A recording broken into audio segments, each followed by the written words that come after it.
Hi guys, good morning, જય માતાજી. સ્વાગત છે તમારા બધાનું મારા નવા યુટ્યુબ વ્લોગમાં. તો આજે અમારે ફિનિશિંગ ક્લાસમાં છઠ્ઠો દિવસ છે.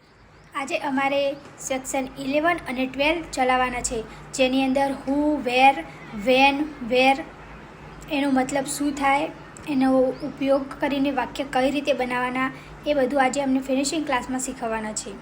તો મળીએ હવે કોલેજમાં જઈને.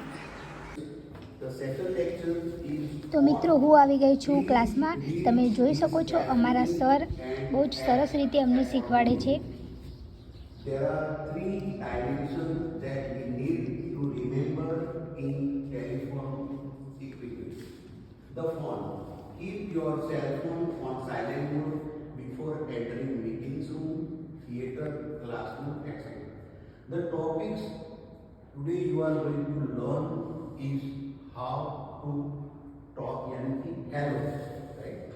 And majority students not going that right way. Okay. તો ગાઈઝ, આ જે સર જે શબ્દ બોલે છે, જે વાક્ય બોલે છે, એમને સરનું સક્સેસ સેન્ટેન્સ કહેવું હોય તો પણ કહી શકાય. ગુજરાતી. તમે કોણ છો?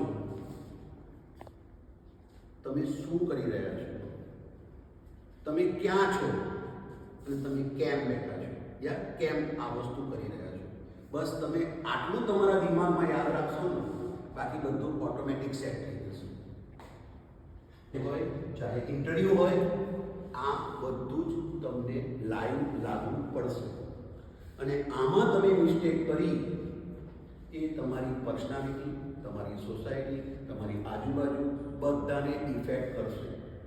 પણ બદલાવ તમારે પોતે લાવવાનો છે, બીજા ઉપર આશા ન રાખવી બદલાવાની.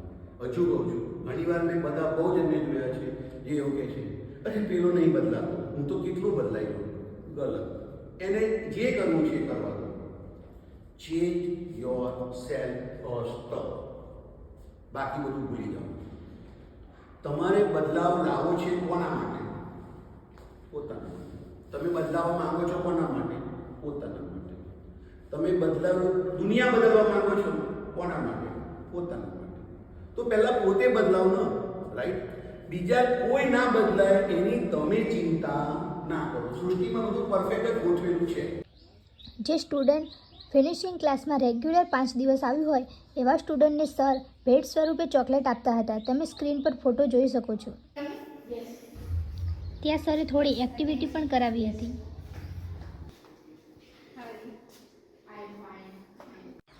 ખરેખર ગાઈઝ, મારું ફેટ એટલે કે મારું નસીબ બહુ જ સારું છે કે મને આવી કોલેજના પ્રોફેસર અને આવા ફિનિશિંગ ક્લાસના સર મળ્યા. Thank you so much sir. Okay guys, તો આટલે હું મારો વ્લોગ પૂરો કરું છું. હવે મળીએ આપણે નેક્સ્ટ વ્લોગમાં. જો વ્લોગ સારો લાગ્યો હોય તો લાઈક, કોમેન્ટ અને સબસ્ક્રાઈબ કરવાનું ભૂલતા નહીં. જય માતાજી.